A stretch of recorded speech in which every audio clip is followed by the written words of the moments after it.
Good evening and welcome to New Hampshire, the first GOP primary state. We're live here at St. Anselm College for CNN's Town Hall with former President Donald Trump. I'm Kaitlan Collins. Tonight, President Trump is here as he embarks on a campaign unlike any other in the history of U.S. presidential elections. He's the first former president in more than a century to seek a return to the White House, and he is currently leading the Republican field while also facing multiple criminal investigations and an indictment. Just yesterday, he was found liable for sexual abuse and defamation. No questions are off the table, and we agreed to no conditions. We're here to get voters the answers that they deserve. Our audience is made up of Republicans and undeclared voters who plan to take part in New Hampshire's Republican primary. They'll get the chance to question the former president directly. These voters and the issues that they care about the most will help decide if former President Trump will get a second chance to take on President Joe Biden. Please welcome the frontrunner for the Republican nomination, former President Donald Trump.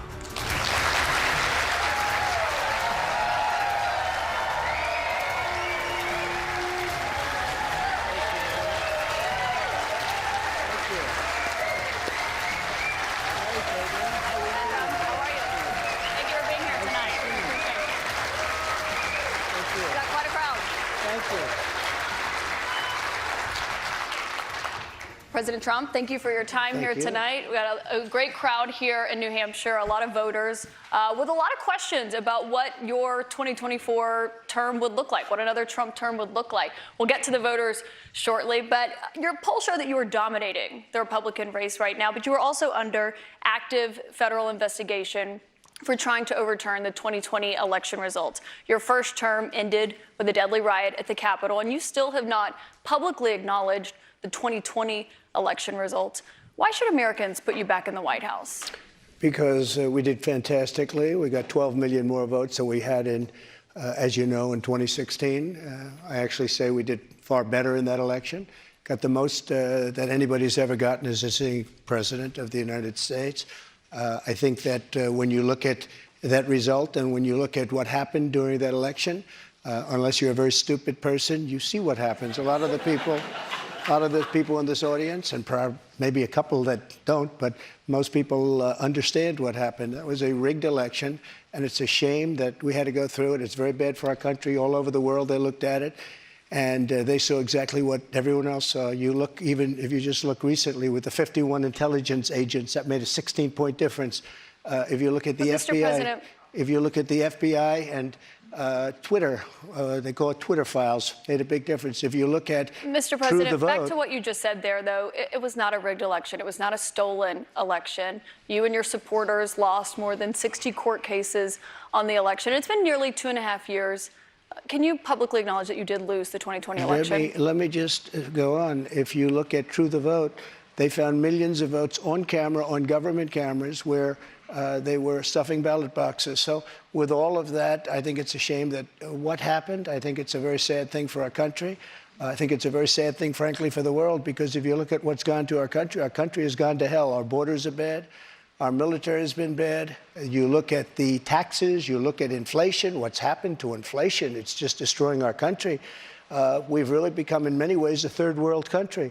And it's very sad what's happened in this administration. And it's something that will turn around on day one. We were energy independent. Now energy is at a level that we've never had to pay before. Nobody can afford to continue to pay what's happening with energy. But we were energy independent. We were getting out of Afghanistan with strength and with dignity. And instead we got out, we looked like fools, probably the most embarrassing moment in the history of our country. We have a lot of questions about the economy and foreign policy tonight. But what you just said there, Republican officials debunked those claims about fraudulent ballots. We want to give you a chance tonight. Who? Republican officials in Georgia and every single state. There is no, your own election officials, Mr. President. So we wanted to give you a chance. People were afraid to take on the issue. But we have a big problem in this country. We have elections that were horrible. If you look at what happened in Pennsylvania, Philadelphia, if you look at what happened in Detroit, Michigan, if you look at what happened in Atlanta, millions of votes, and all you have to do is take a look at government cameras. You'll see them, people going to 28 different voting booths to vote, to put in 7 ballots apiece. But Mr. President, I have to stop you there because there is no evidence of that. Your own election officials testified to that and have said that Republicans in these states did this. In Georgia, there were multiple recounts, including a hand recount. We have questions about the claims that you're making tonight from voters on this topic. I want to bring in Scott Dustin from Concord. He works in insurance litigation. He's an undeclared voter. That's what they call independents here in New Hampshire, as you know. He did vote for you in 2020. Scott, what's your question for the president? Hi, President Trump. Welcome back to New Hampshire. Thank you. Will you suspend polarizing talk of election fraud during your run for president? Will I suspend, excuse me, what? Will you suspend polarizing talk of election fraud during your run for president? Yeah, unless I see election fraud. If I see election fraud, I think I have an obligation to say it. And you know what we went through a short while ago has really put our country in a big problem. I hope to do that. I hope we're going to have very honest elections. We should have voter ID. We should have one-day elections. We should have paper ballots instead of these mail-in votes. But the answer is yes, and I hope that it's going to be very straight up, because if it's going to be straight up, we're going to win the election. So you will suspend talk, to his question, about the 2020 election on the campaign trail? I guess we're going to just win. We're at a point now, we're getting so close. Let's just win it again and straighten out our country. One other question on this.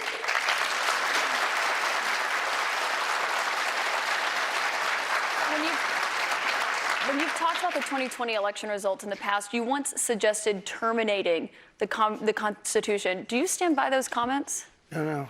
You were able to do certain things. I'm not talking about terminating the Constitution. I'm talking about cherishing the Constitution. The Constitution says that we're supposed to have legal and well-maintained and well-looked-at elections, and we didn't have that. I cherish our Constitution, but we have to live up to the Constitution. We weren't living up to the Constitution. I was just saying there's no evidence of that election fraud. You did once tweet. You're supposed to say that, but I'm glad you say that. But look, that was a horrible election. That was a horrible election, and unless somebody's very stupid, and I know you very well, you're not stupid at all, but you perhaps are given an agenda, or you have an agenda. Look, we have to have honest elections in our country. We have open borders.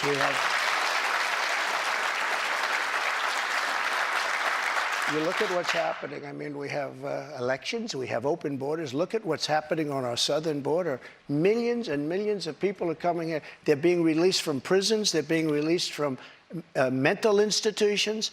And we have millions of people pouring into our country. And now they're getting rid of Title 42, which I put on, which kept people out that were sick and Mr. President, problems. we have a lot of questions about immigration to get to tonight. Obviously, that's a big topic, especially given what's expected to happen tomorrow.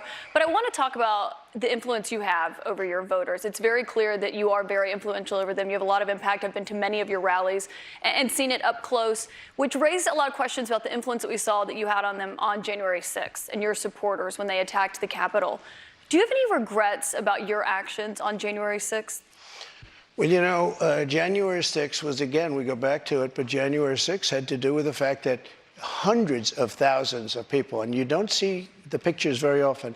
A lot of the people here probably were there. January 6th, it was the largest crowd I've ever spoken to.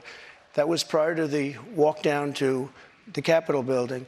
I don't think, and I've spoken to hundreds of thousands of people. I've never spoken to a crowd as large as this. And that was because they thought the election was rigged.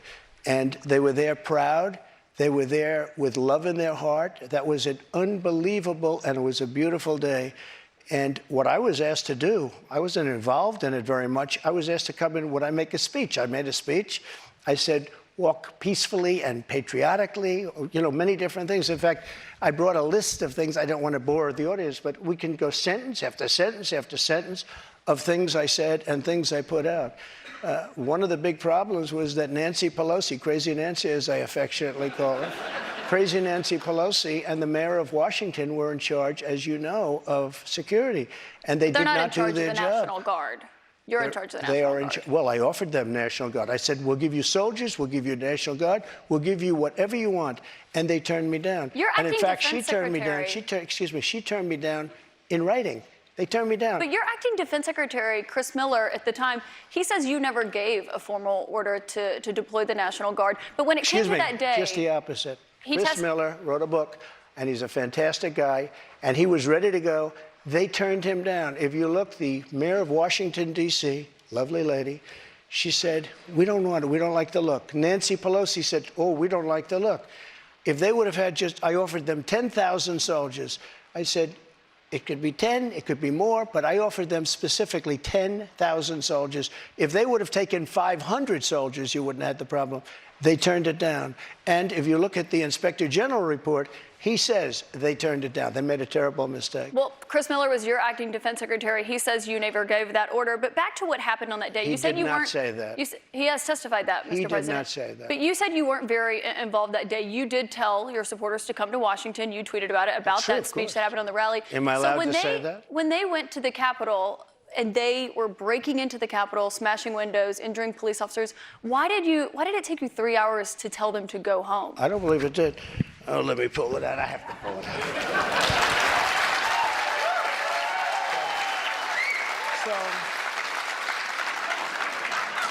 So if you look at, on January 5th, the day before, I said, please support our Capitol Police and law enforcement. They are truly on the side of our country. Stay peaceful. Stay peaceful. This was the day before, and this was in the form of Twitter. Now I use Truth Social. I think it's far superior, okay? I hope everybody's on Truth. If you look January 6th, this is before 2:30. I am asking for everyone at the U.S. Capitol to remain peaceful. This is right after, as it was happening. But what happened is they took it down. I don't know why. I think they took it down because it was so good. They didn't like it being up there. I am asking, and we didn't know until I got it back, because now I have 90 million people waiting for me to go back, but I'm on Truth and I'm staying on Truth. Listen, I am asking for everyone at the U.S. Capitol to remain peaceful. No violation. We want no violation. We want no violence. Remember, we are the party of law and order. Respect the law and our great men and women in blue. Thank you. That was at 2:30. That was very early. Mr. President, I looked at the same timeline that you did. No, I know, but you didn't report that. You know why? Because it was taken down. We did report it. I was reporting that It was thing. taken down and it wasn't But when put it was back up. clear to you that they were not being peaceful, you saw them rushing the Capitol, breaking windows, they were hitting officers with flagpoles, tasing them, beating them up. When it was clear they weren't being peaceful, why did you wait 3 hours to tell them to leave the Capitol? They listened to you like no one else. You know that. They do. I agree with that. But So why didn't you tell them to go home sooner? Nancy Pelosi and the mayor are in charge. I assume they were able to do their job. They weren't. But And it Pelosi's kicked not in charge of Capitol And if you remember, security. I made a video right outside the Oval Office in the Rose Garden. And I'm very proud of that video. I didn't have a script. I don't need scripts like a certain person that's in But there what right time, now. the video, it came out much later after they had already attacked the Capitol. It was a great video. And it was a beautiful video. And it said, I mean, I don't want to read it all, but you have to go home now. We have to have peace. We have to have law and order.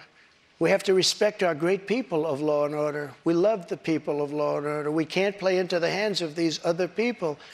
We have to have peace. Please go home. Now, I said that. Referring You know to what the law they and did? order there, They took Mr. that President. down. And you know, to this day, it hasn't been put up. And the reason is it's so good and so conclusive that all of this nonsense and all of the tens of millions of dollars that have been spent are just wiped away with this one. And they've never put it back up. They had another one that they did the same But that thing. video that you referenced there, it wasn't posted until 4:17 p.m. No, I'll tell They you, breached the Capitol at 2 p.m. That video was Mr. President. posted, 4:17 yeah, p.m. actually a little bit before that. Right, so that's my question. excuse me. Because in that 3 hours, over Excuse 140 me, it was officers posted were after the injured. first one I just read, though, and that was at 2 o'clock. But I think the reason the timeline is so critical here, because going back to your influence, in Here's that another 3 one I hours, posted. over 140 officers were injured that day.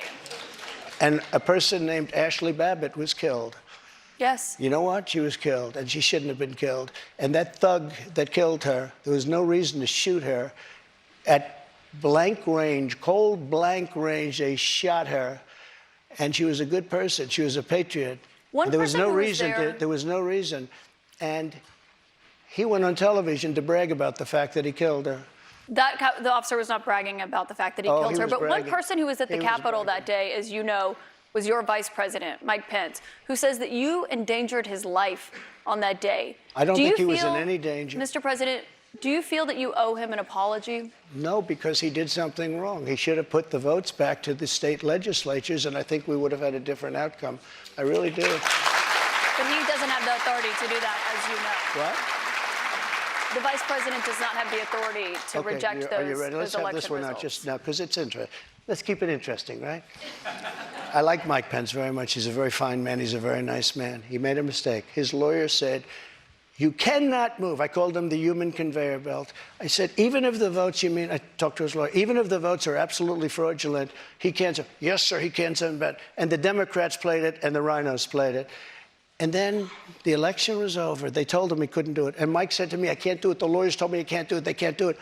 But the lawyers were wrong, because right after the election, they all met, the rhinos and the Democrats, and they worked out a plan to make sure that future vice presidents don't do what I said you could do. That's not what happened. You're referring to the Electoral Count Act. I've read that. There is no authority. No, legal experts, including Republican legal experts, say that he does not have that authority, Mr. President. But I want to move on. Why did they change the law then, saying that you can't do it? They didn't change the law. They strengthened the law because they were worried about presidents exploiting. Meaning you could do it.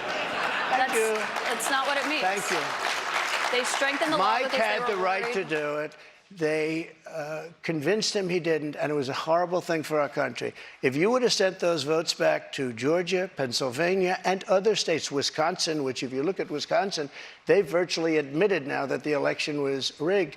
If you would have sent those votes back to many of those states, they would not come back in the affirmative. And remember what I said, and you just said it pretty much. You admitted what I said was right. They said he didn't have the right to do it. And he did have the right to do it, and that's why they changed the law, taking that right away. I should note that your campaign paid for a recount that happened in Wisconsin. It actually had more votes for President Biden by the end of it. But I want to move on to Wayne Beyer. He's a retired attorney from North Conway. So many illegal votes were cast in Wisconsin. And if you look in Milwaukee, Wisconsin, they had so many illegal votes, they didn't even know what to do with them. You're absolutely wrong Mr. President, about that. there weren't any fraudulent votes in Wisconsin. I do want to get to the audience, though. We have questions for you from the audience. Wayne Beyer is a retired attorney from North Conway. He has previously served in Republican administrations. He volunteered for the Republican Party in the 2022 midterms. He voted for you in 2020. What's your question for the President, Wayne? Thank you for coming, Mr. President. Thank you, Wayne. My question to you is, will you pardon the January 6 rioters who were convicted of federal offenses? I am inclined to pardon many of them. I can't say for every single one, because a couple of them probably they got out of control. But, you know, when you look at Antifa, what they've done to Portland, and if you look at Antifa, look at what they've done to Minneapolis and so many other places. Look at what they did to Seattle and BLM. Many people were killed. These people, I'm not trying to justify anything. But you have two standards of justice in this country, and what they've done, and I love that question, because what they've done to so many people is nothing. And then what they've done to these people, they've persecuted these people. And yeah, my answer is I am most likely, if I get in, I will most likely, I would say it will be a large portion of them. You know, they did and it'll be very early on. And they're living in hell right now. So when it comes to pardons, they're living in hell. And they're policemen, and they're firemen, and they're soldiers, and they're carpenters and electricians, and they're great people. Many of them are just great people. Mr. President, one of the people who was convicted was a former policeman, but he was convicted of attacking a police officer, I should note. But when you said you are considering pardoning a large portion of those charged with crimes on January 6th, does that include the 4 Proud Boys members who were charged and convicted of seditious conspiracy? I don't know. I'd have to look at their case, but I will say in Washington, D.C., you cannot get a fair trial. You cannot. Just like in New York City, you can't get a fair trial either. Speaking of New York, I want to ask you about a significant verdict that was reached yesterday. I know this is something you want to weigh in on as well. A Manhattan jury found that you sexually abused the writer E. Jean Carroll and defamed her. You've denied this. But what do you say to voters who say it disqualifies you from being president? Well, there aren't too many of them because my poll numbers just came out. They went up. Okay. I think I'm the only person in history who had a charge like that. And usually you leave office, you say, I'm sorry, but I'm going back home. I'm back home to my family and everything. I'm going to be resigned. My poll numbers went up, and they went up with the other fake charge, too. Because what's happening is they're doing this for election interference. This woman, I don't know her. I never met her. I have no idea who she is. I had a picture taken years ago with her and her husband, nice guy, John Johnson. He was a newscaster, very nice man. She called him an ape. Happens to be African American. Called him an ape. The judge wouldn't allow us to put that in. Her dog or her cat was named Vagina.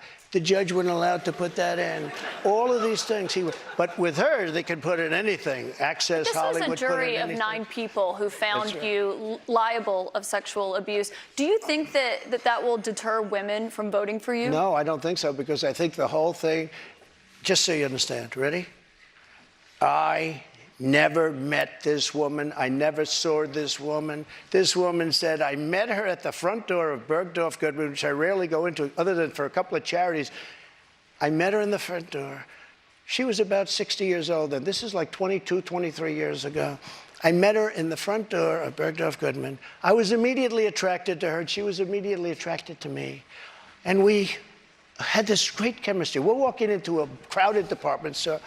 We had this great chemistry, and a few minutes later, we end up in a room, a dressing room of Bergdorf Goodman, right near the cash register. And then she found out there were locks on the door, so she said, I found one that was open. She found one. She learned this at trial. She found one that was open. What kind of a woman meets somebody and brings them up, and within minutes, you're playing hanky-panky in a dressing room, okay?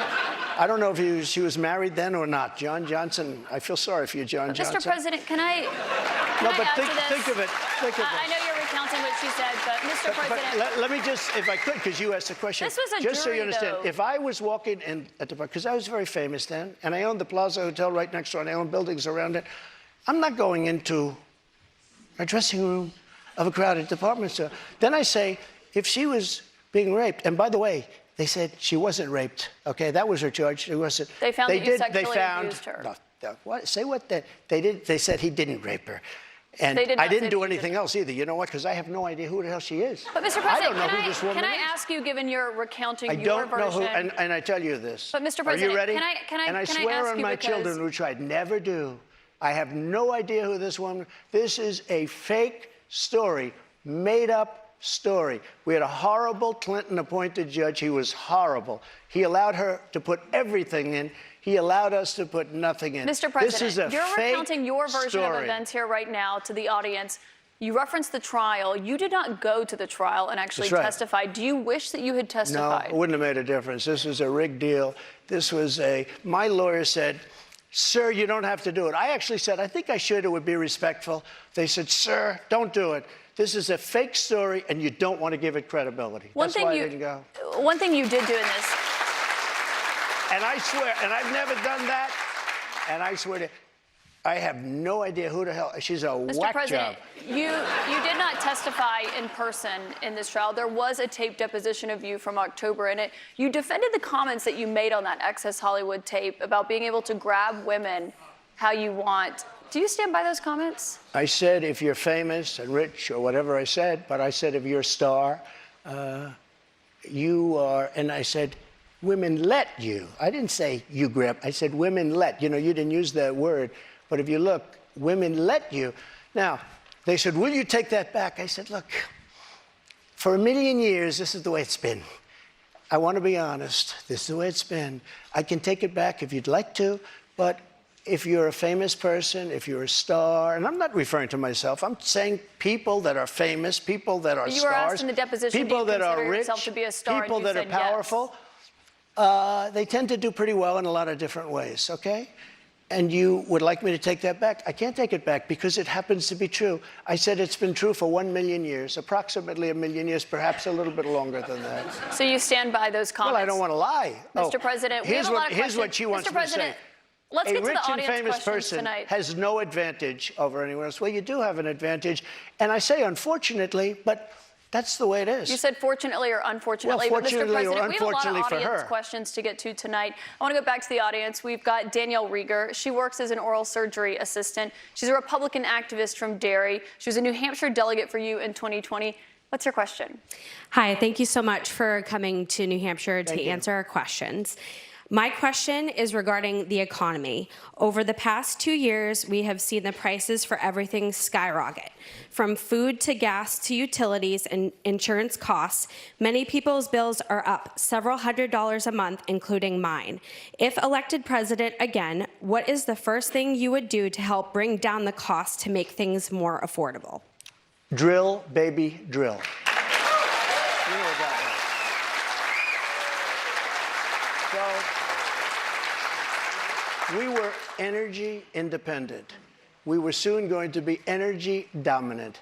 And nobody had ever done what I did. We got oil down to $1.87. Actually, it fell lower than that in some cases. We had to save the oil companies. The price was getting so. We were doing incredibly. We had the greatest economy in the history of our country, probably the greatest economy in the history of the world. We were energy independent, soon to be energy dominant. We were going to be bigger than Russia and Saudi Arabia put together ×2. We have more liquid gold under our feet than any other nation, And these stupid fools ended it.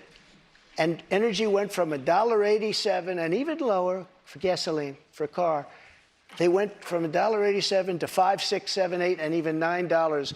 And your electricity bills went through the roof, your heating bills went through the roof. And that's what started inflation. And it hasn't stopped because people are paying now for bacon and for eggs and for the 2 and 3 times what it was just a little while ago. We created the greatest economy in history. A big part of that economy was got you the biggest tax cuts in the history of our country, bigger than the Reagan cuts, bigger than any. And also, Kaitlan, as you know, we got the biggest regulation and regulatory cuts. This place was rocking, and then we were given a gift from China, and China paid a big price. And let me tell you something. I took in hundreds of billions of dollars in taxes from China, but prior to COVID coming in, and then I rebuilt the economy again, a second time. But we had, prior to COVID coming in as from China, from Wuhan, which I said it came from Wuhan. Everybody said, oh, you're wrong about that. You're wrong. It came from Wuhan. I said it right from day one. So we had the greatest economy in the world. Here's the story. They made energy so high, and energy is all invasive. It is massive as an industry and as a cost. It lifted everything. If Mr. President, if you made donuts, no matter what you did, and we had inflation, the likes of which I guess we haven't had, as I said, for 52 years, but I think more than that. We had no inflation. We had the lowest energy prices we've had in decades. This country was rocking and rolling. And by the way, we had the most secure border in the history of our country. Mr. President, we have more questions on the economy. I want to make sure we get to all of those. As you know, the U.S. right now could be just 3 weeks away from defaulting on its debt. That could mean millions of jobs lost, people not getting their Social Security payments. People believe it would put the U.S. economy into a recession. On that topic, I want to bring in Marta Cervella, a student here at St. Anselm. She is an undeclared voter who did not vote in 2020. Marta, what's your question? Hi, Mr. President. Hi, thank you. So my question is, what do you think about the United States' current debt situation, and how can we move forward? Such an important question. So we're at $33 trillion, a number that nobody ever thought possible. When we had our economy rocking and rolling just prior to COVID coming in, like literally, we were making a fortune. And oil, we were going to make so much money from oil, we were going to start paying off debt. But then with COVID coming in, we had to do other things. We had to keep this country alive because it was so serious. But we have to get the country back. We have to lower energy prices. We have to lower interest rates. Interest rates are through the roof. Energy has to come down. It all has to come down, and we have to start paying off debt.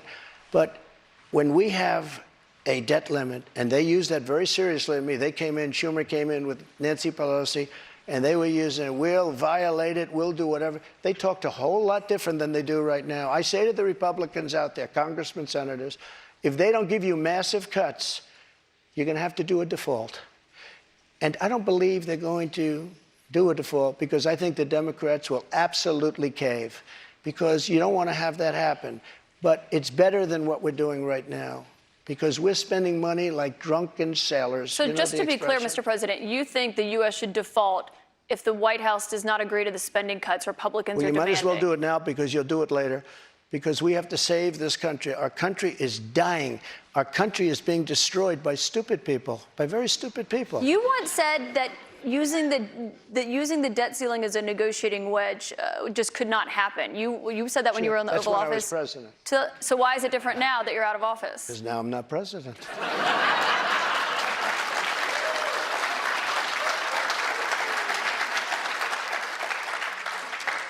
The U.S. defaulting would be massively consequential for everyone in this room, for all Americans. You don't know. It's psychological. It's really psychological more than anything else. And it could be very bad. It could be maybe nothing. Maybe it's you have a bad week or a bad day. But look, you have to cut your costs. We're spending $7 trillion on, much of it on nonsense. $7 trillion on nonsense. We've got another I actually question from a voter tonight. Get all of that money that was wasted, and frankly, the Senate should have never approved it. Get all that money that was wasted, and if they don't get rid of that, you'll have to default. Okay? Mr. President, we've got another voter here tonight. And by the way, you're going to default eventually anyway, but it's going to be much messier. I don't think you'll have to default. I think if the Republicans hold strong and they say let's say we want $5 trillion off, I really think the Democrats have no choice but to do it.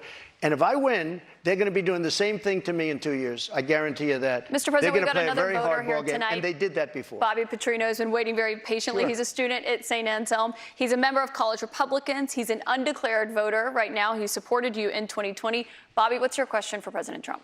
Hi, thank you for coming. This is a bit of a pivot, but with gun violence and mass shootings in the news cycle recently, I'm worried that state governments and the federal government are going to act to repress gun rights. Under your administration, you instructed the Department of Justice and the ATF to ban bump stocks. If elected president again, how would you act not only to defend our Second Amendment rights, but to restore rights that have been taken from us, such as, by example, recently the ATF's ruling on the pistol stabilizing braces? Yeah, as you know, the bump stocks are actually a very unimportant thing. And NRA, I went with them, and they said it doesn't mean anything. Or actually, all they do is teach you how to shoot very inaccurately. So we did that. There's been nobody that's protected the Second Amendment, as you know, like I have. I protected it through thick and thin, not easy to do. But we have a very big mental health problem in this country. And again, it's not the gun that pulls the trigger. It's the person that pulls the trigger. And we have to protect our Second Amendment. We have to protect our Second Amendment. Mr. President, you dealt with a lot of mass shootings when you were in office. This year, there have already been more than 200 mass shootings in 2023. If you are reelected, are there any new gun restrictions that you would sign into law? I would do numerous things. For instance, schools, we would harden, very much harden. And I'm a very believer. I believe in teachers. I love teachers. I think they're incredible. And they love the children, not quite like the parents, but they love the children in many cases almost as much. Many of these teachers are soldiers, ex-policemen. They're people that really understand weapons. And you don't need 5% of the teachers would be more than you could ever have if you're going to hire security guards. But in addition to that, have security guards. You have to harden your entrances. You have to make schools safe. And you can make other places safe.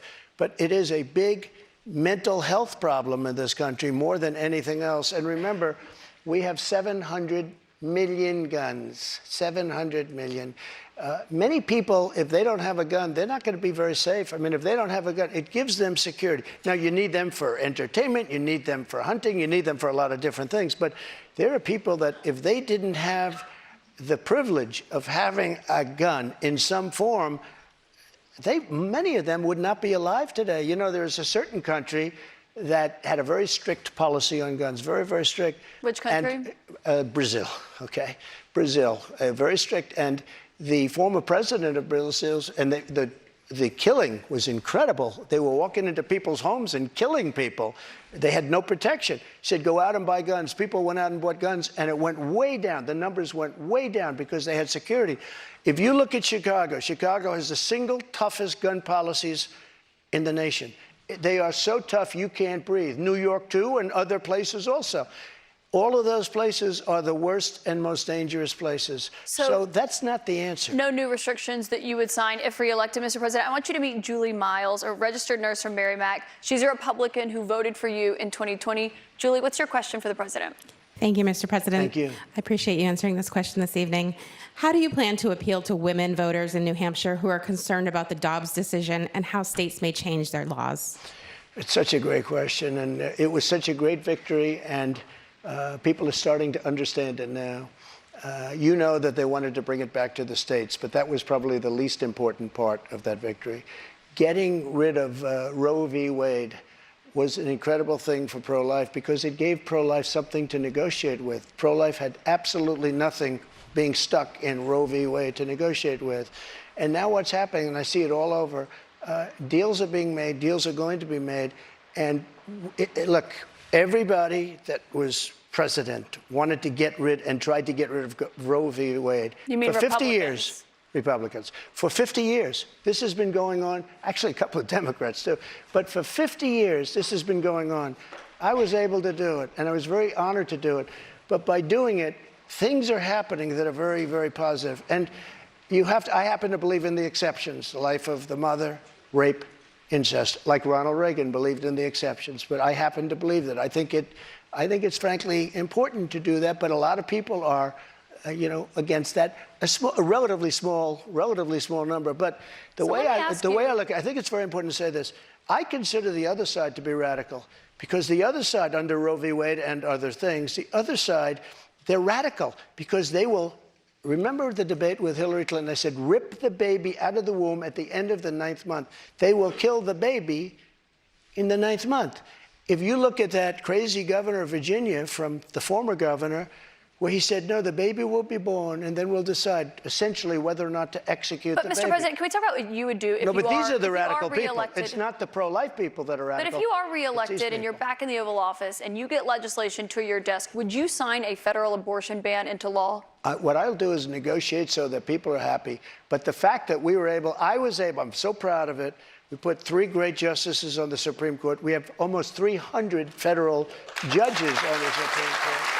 So just to be clear, Mr. President, you would sign a federal abortion ban into law. I said this. I want to do what's right, and we're looking, and we want to do what's right for everybody. But what's right? But now, for the first time, the people that are pro-life have negotiating capability because you didn't have it before. They could kill the baby in the 9th month or after the baby was born. Now they won't be able to do that. But I think this is a really important question for you to answer because this is something every Republican, including those who are running against you for the nomination, are being asked about is, would you sign a federal abortion ban into law? And many of them are going to give you the same answer as I am. First of all, I am honored to have done what I did. And a lot of people said in 150 years, he's now the most consequential president because he saved so many lives. And I'm honored to have done it. And because of what I've done, we now have a great negotiating ability. That's what I do in life. I negotiate. We have a great negotiating ability, and I think we're going to be able to get something done. But what do you mean negotiating ability? Because the question that Republicans have, and some of your allies on Capitol Hill say that they want to introduce legislation when it comes to banning abortion. If they send it to your desk, would you sign it? Some people are at 6 weeks. Some people are at 3 weeks, 2 weeks. Where's President Trump? President Trump is going to make a determination what he thinks is great for the country and what's fair for the country. But the fact that I was able to terminate Roe v. Wade after 50 years of trying, they worked for 50 years. I've never seen anything like it. They worked, and I was so honored to have done it. We are in a very good negotiating position right now, only because of what I was able to do. And remember this, again, you talk about radicalism. People that will kill a baby in the 9th month or the 8th month or the 7th month or after the baby is born, they're the radicals, not the pro-life people. I just want to give you one more chance, though, because you did not answer whether or not you'd sign a federal abortion ban or how many weeks into pregnancy you believe abortion should be banned. Yeah, but I've given you the answer probably 4 times already. Which one is it, I'm looking at a solution that's going to work. Very complex issue for the country. You have people on both sides of an issue, but we are now in a very strong position. Pro-life people are in a strong position to make a deal that's going to be good and going to be satisfactory for them. If you weren't able to get rid of, you wouldn't even be having a discussion. If you weren't able to get rid of Roe v. Wade, which put pro-life in a dead position, a horrible position.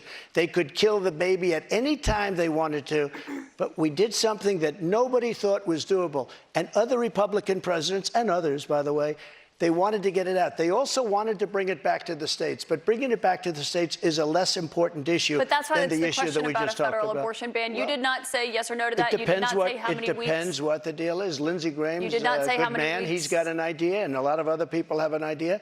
And I look at all the And different a lot of people ideas, will and be curious what I'll your make the right idea is decision. on that. President Trump, we've got more questions to come for you tonight. We'll make be the right right back decision for the in just a moment.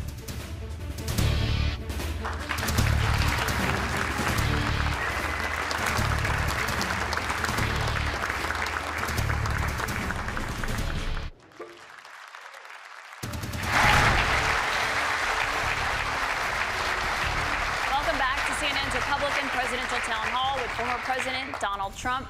President Trump, I'd like you to meet Jennifer Simmons. She is a stay-at-home mom and former town selectman from Wyndham. She's a Republican, and she voted for you in 2020. Jennifer, what's your question tonight? Good evening, Mr. President. Title 42 is expected to expire tomorrow. Our southern border and now our northern border are experiencing record migration. We learned on May 2nd that the Biden administration plans on deploying 1,500 troops to the southern border. Do you agree with deploying troops to the border, and how will a Trump administration slow down the rate of migrants coming across all our borders? Sure. A very fair question, especially since tomorrow is going to be a day of infamy. You're going to have tens of thousands of people pouring into our country. Even the judge, the judge overruled them when they wanted to terminate it early. And he said, you know that you better extend this thing. The judge in Texas said, I hope you're going to extend this, but this is my policy that they're letting terminate because they lost in court. They wanted to go earlier. You're going to have millions of people pouring into our country right now at a level that nobody's ever seen before.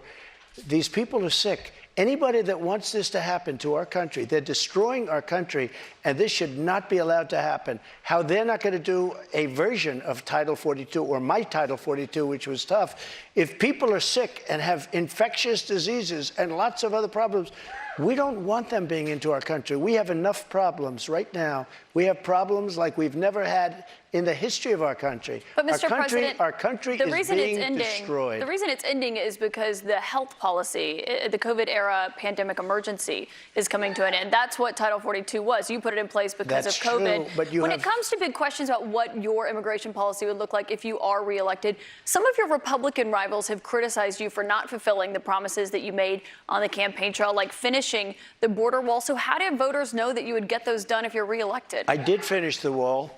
I built a wall. I built hundreds of miles of wall, and I finished it. And then I said, we have to build some more because there are areas like water going through a dam. There are some areas where a lot of people are coming. You close up one, and they come into another. And we started another 100 miles of wall. In fact, I said to my people, if we start this and don't finish it, and then we had a rigged election, I'm sorry to say it. The election was not rigged, okay, Mr. good, President. You can't I'm keep glad saying you're that all saying night long. And so You cannot then keep saying they that the took election over was and they rigged. decided not to finish it. It would have taken them 3 weeks. I built hundreds of miles of wall. If we didn't have it, it would be hard to believe it could be any worse. They're just letting people flow into our country. Look, a country has to have borders. There's never been anything like is happening to our country right now. You built about 52 miles of new wall when you were in office, Mr. President. It wasn't the complete wall. One other thing that with No, but I have to respond to that. With your immigration, it was only about 52 miles of new wall. This is what she does. I built hundreds of miles. Some of the wall was up there, and it would be laying on the ground, rusted, rotten steel, rusted, rotten wood, and what the radical left crazy Democrats did, if there's a piece of wood laying down, they consider that a wall. I built 30-foot walls that go down 7 feet into the ground.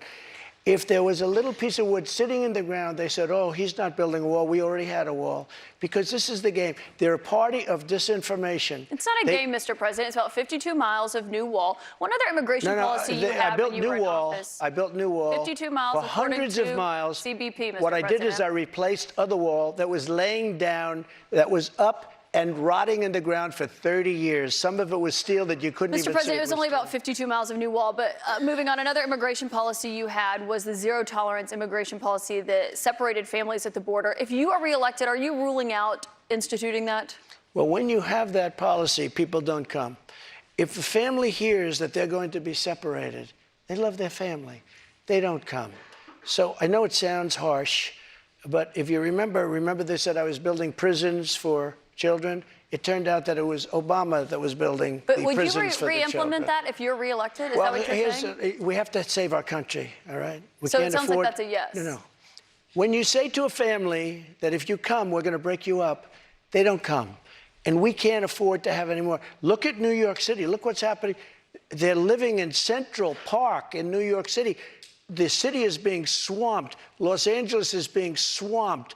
Iowa is being swamped. Our whole country is being destroyed. Millions of people are coming into our country.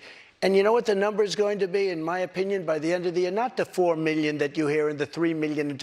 I think it's going to be 15 million people.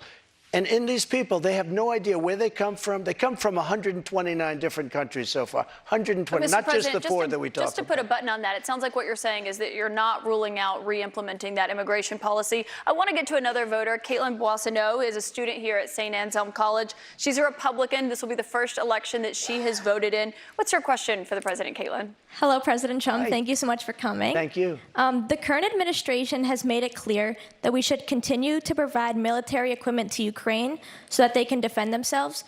Do you support this decision, and how would you deal with the increasing threat posed by Vladimir Putin? First of all, thank you very much. It's really nice. And it's an important question, so important, because we're giving away so much equipment. We don't have ammunition for ourselves right now. We don't have ammunition for ourselves. We're giving away so much. But here's the thing. I have to say it to start off. No longer matters. If I were president, this would have never happened. And even the Democrats admit that. Putin knew it would have never happened. And his pipeline would have never happened. A lot of things would have never happened. But this would never have happened. And all those dead people, both Russian and Ukrainian, they wouldn't be dead today. And all those cities that are blown up and disintegrated right to the ground, that wouldn't have happened. Okay, now, here's the problem. We've given so far $171 billion. They've given, meaning European Union, which is approximately the same size altogether as our economy. They've given about 20. So we're at 170, let's say, and they're at 20. You don't have to know too much about history to realize, or geography, to realize that they're a little bit more affected than we are, okay? So they've got to put up a lot more money because they're taking advantage of us like every other country did. That's why I ended NAFTA and replaced it with the USMCA, Mexico, But on Canada. this issue, Mr. President, I should know, I don't know any Democrats who have said they don't believe Putin would have been invaded if you were president. But her question is, would you continue to give Ukraine money and weapons if you're elected? What's the answer? I have a very good relationship with President Zelensky because, as you know, he backed me up with the phony impeachment hoax #1 when he said the president didn't do anything wrong. So I happen to like. So I happen to like. Yeah, that's right. And I was totally exonerated, by the way. Just a waste of time and money. You were impeached over that. You were impeached over that. But let's stay on topic here, Mr. President, because the question is, would you give Ukraine weapons I was and funding? impeached by a crazy woman named Nancy Pelosi. But the question here is, would you give Ukraine weapons and funding if you were elected? I would sit down. Let me just put it a nicer way. If I'm president, I will have that war settled in 1 day, 24 hours. How would you settle that war in 1 day? Because I'll meet with Putin, I'll meet with Zelensky. They both have weaknesses and they both have strengths. And within 24 hours, that war will be settled. It'll be over. It'll be absolutely over. Do you want Ukraine to win this war? I don't think in terms of winning and losing. I think in terms of getting it settled so we stop killing all these people and breaking down this country. Now, You said you don't think in terms of winning and losing. Mr. President, can I just follow up on that because that's a really important statement that you just made there. Can you say if you want Ukraine or Russia to win this war? I want everybody to stop dying. They're dying, Russians and Ukrainians. I want them to stop dying. And I'll have that done.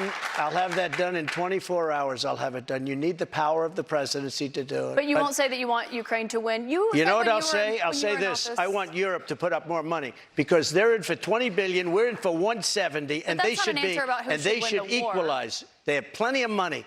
They should equalize. I got with NATO. But I'm asking when I sat down, I got them right to now, put up hundreds of billions of dollars that they weren't paying under Obama and Bush and all of these other presidents. That's why they're able to help them fight the war, because of the money I got. But I let's want talk about Europe what's happening in Ukraine, excuse me, Mr. I want President. Europe to put up more money, because they're laughing at us. They think we're a bunch of jerks. We're spending $170 billion for faraway land, and they're right next door to that land, and they're in for 20. I don't think so. When it comes to what's happening there, when you were in office, you said that you respected President Putin. Do you still respect him today? He made a tremendous mistake. He was a smart guy, you know. I remember I said he was smart, she was smart. What was his He mistake? said President Xi of China, right, is smart. Okay, 1.5 billion people. He's the ruler of 1.5 billion people. I said, yeah, he's a smart guy. How dare he say he's smart? Of course he's smart. They want you to say he's a stupid person. Okay, he's not a stupid person. He's very smart. He's very cunning. And Putin made a bad mistake, in my opinion. What was his mistake? His mistake was going in. He would have never gone in if I was president. We used to talk about it there. Do you believe that he is a war criminal? What? Do you believe that Putin is a war criminal? He's responsible for the deaths of thousands of Ukrainian men and women I think and it's something that should not be discussed now. It should be discussed later, because right now we have to get a war. If you say he's a war criminal, it's going to be a lot tougher to make a deal to get this thing stopped. Because if he's going to be a war criminal where people are going to go and grab him and execute him, he's going to fight a lot harder than he's fighting, you know, under the other circumstance. That's something to be discussed at a later date. Right now, we want to get that war settled. And I'm not talking about the money either. I'm talking about all the lives that are being, the number of people being killed in that war is far greater than you're hearing. When they blow up a city and those buildings come pouring down and then they say 2 people were injured, no, hundreds and thousands of people are being killed, and we have to get that war settled. We have more with former President Trump. Right after this, we're going to take a quick break, and then we'll be back with questions from voters right after that.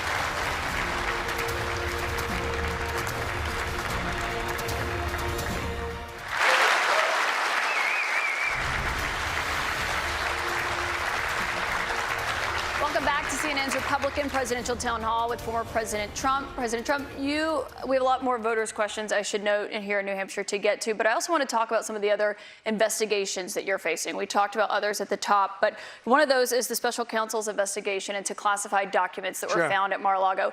Why did you take those documents with you when you left the White House? I had every right to under the Presidential Records Act. You have the Presidential Records Act. I was there, and I took what I took, and it gets declassified. Biden, on the other hand, he has 1,850 boxes. He had boxes sent to Chinatown, where they don't speak even English in that Chinatown we're talking about. But I got to stop you right there. Nobody talks about him, they talk about us. Just so you understand, I had every right to do it. I didn't make a secret of it. You know, the boxes were stationed outside of the White House. People were taking pictures of the GSA of the various people. I got to stop you right there, though, because the moving. Presidential Records Act, which is not well known to a lot of people, I read it. It does not say that you can take documents with you. It says actually that they are the property of the federal government. It says you talk, you negotiate, you make a deal. It's not criminal, by the way. The Presidential Records Act is not criminal. And just so you know, it does not say you can negotiate to take the documents with you. Can I tell you? Just so you understand, the Presidential Records Act is not criminal. I took the documents. I'm allowed to. You know who else took them? Obama took them. Nixon took them. Reagan took them. Documents. Oh, he didn't? The difference here that I'd like to know. Reagan the National took Archives them. says that President Obama even did Jimmy not Carter, take even documents. Mike Pence had some documents, and he's a You very referenced honorable Pence, guy. you referenced but you know who Biden. took them more than anybody is Joe Biden. He has 1,800 boxes. That's and not nobody accurate, even Mr. knows where President, they and you are. know that. 1,800, and nobody talks about him. Mr. President, And they that's not accurate. and they put a rough guy on us, and they in the meantime they have I think it's important, nobody. Mr. President, to actually set the record straight here. They took documents, including Vice President Pence. When they realized they had documents, they turned them back over. The difference is that you waited to turn yours over, and it was a year-and-a-half effort that included a subpoena with those documents. One question about what happened when you had those documents. It included a raid on my house. That's what it included. But they didn't raid. You'd gotten a subpoena, and they had not Biden's been house. turned over yet. They didn't raid Biden's house. You know what happened? They put him in the house. That's the one with the Corvette, where the documents were laying all over the floor. That was fine. And you know who happens to be at Mar-a-Lago? Secret Service, and they're phenomenal. I have Secret Service. He didn't have Secret Service. The other thing, the vice president cannot declassify. He didn't have the right to declassify. He has documents from when he was a senator. And even Democrat senators say, I can't believe it. No, I went by the Presidential Records Act, That's not and what we the were Presidential negotiating Records with Act NARA. says. That's not what it says, And Mr. NARA has President. red flagged a thing called the Constitution of the United States and the Bill of Rights because they consider them Mr. dangerous President, that's documents. not what it Those says, are the people we're dealing with. I should note that there is a special counsel investigating your document situation, also President Biden's document situation. When it comes to your documents, did you ever show those classified documents to anyone?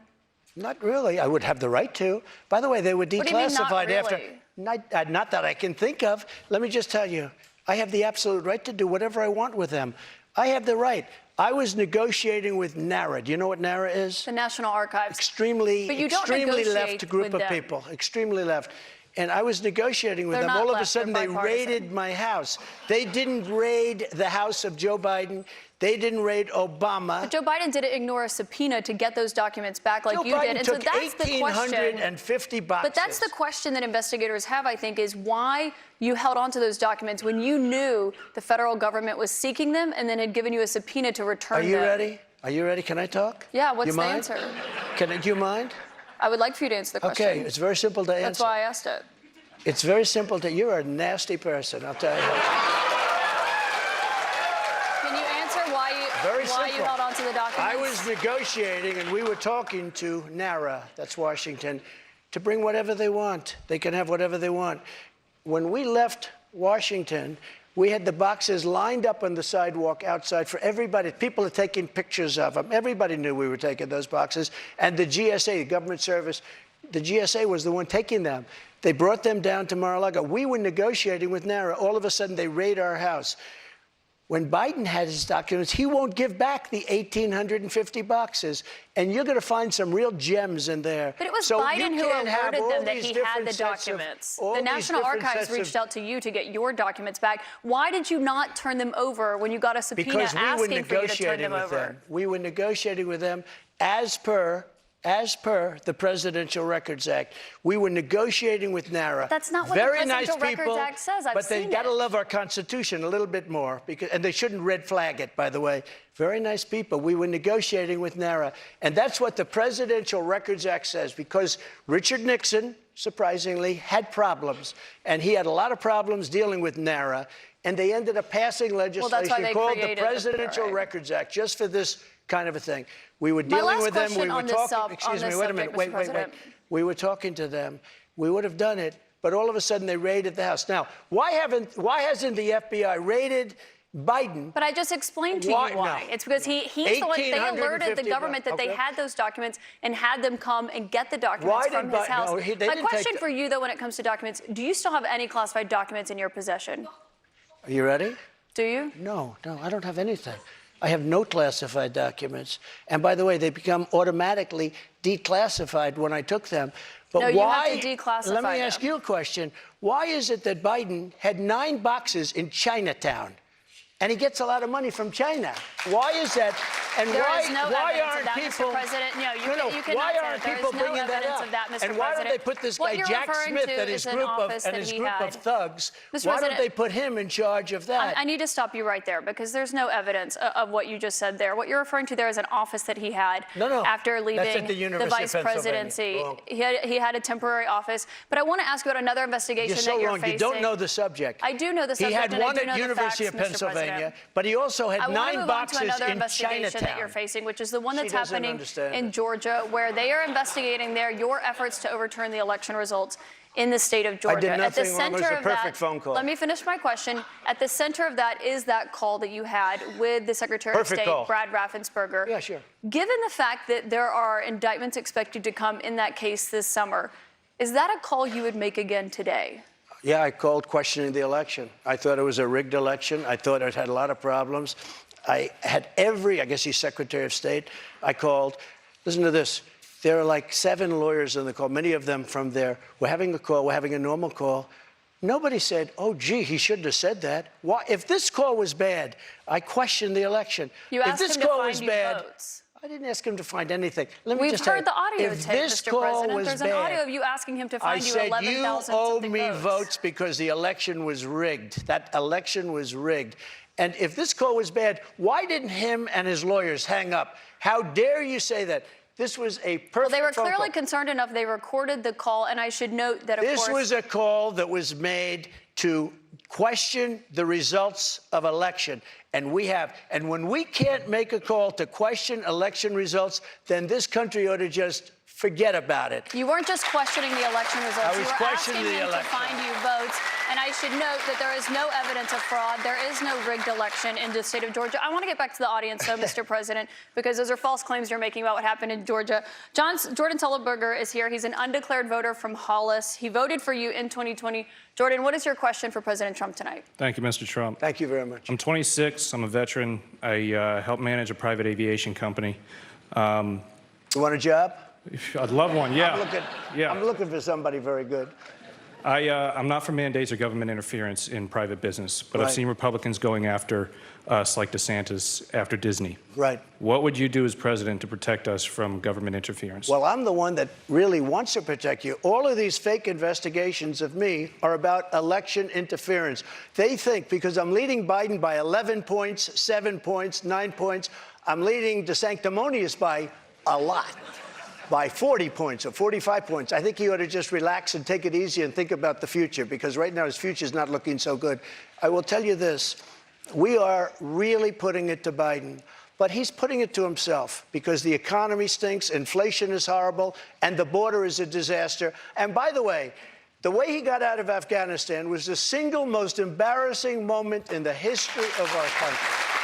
Mr. President, I have one more question for you here tonight, and I think while we're in front of the voters here in New Hampshire, this is a fundamental question for you. You are running in the 2024 race. If you are the Republican nominee and you are in that 2024 race, will you commit tonight to accepting the results of the 2024 election? Yeah, if I think it's an honest election, absolutely, I would. Will you commit to accepting the results of the election regardless of the outcome? You want me to answer it again? If I think it's an honest election, I would be honored to.